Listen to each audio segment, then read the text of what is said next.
بسم اللہ الرحمن الرحیم۔ میرے چینل کے ویورز السلام علیکم، اور آپ کو شعبان المعظم کا آخری جمعہ بہت بہت مبارک ہو۔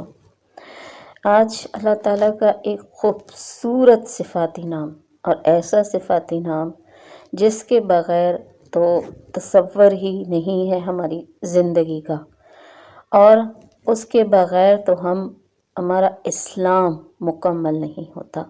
یقیناً ہم ہر لمحہ سورہ اخلاص جو ہے اس کو پڑھتے، اور نماز میں بھی اور ویسے بھی پڑھتے رہتے ہیں۔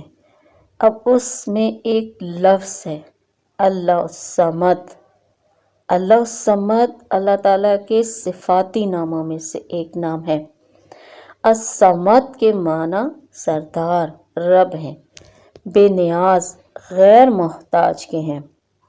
الصمد عظمت والے سردار کو کہتے ہیں جو علم، حکمت، حلم، قدرت، عزت اور سب کی سب صفات میں باکمال ہو۔ اب جو سورہ اخلاص کی آیت نمبر 2 ہے، اس کا ترجمہ ہے اللہ ہی ایسا ہے کہ سب اس کے محتاج ہیں، وہ کسی کا محتاج نہیں۔ یہ قرآن کریم کے لفظ الصمد کا ترجمہ کیا گیا ہے۔ اس لفظ کا مفہوم بھی اردو کے کسی ایک لفظ سے ادا نہیں ہو سکتا۔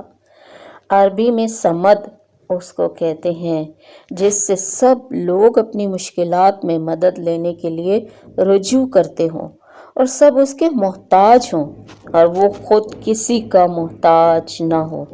عام طور سے اختصار کے پیش نظر اس لفظ کا ترجمہ بے نیاز کیا جاتا ہے، لیکن وہ اس کے صرف ایک پہلو کو ظاہر کرتا ہے کہ وہ کسی کا محتاج نہیں ہے، لیکن یہ پہلو اس میں نہیں آتا کہ سب اس کے محتاج ہیں۔ اس لیے یہاں ایک لفظ سے ترجمہ کرنے کی بجائے اس کا پورا مفہوم بیان کیا گیا ہے۔ آج کے خوبصورت دن آپ اس خوبصورت لفظ کو نماز عصر کے بعد اول و آخر 3 بار درود پاک کے ساتھ 10 تسبیح ضرور پڑھیں، اور اللہ تعالیٰ سے اپنی حاجت طلب کریں۔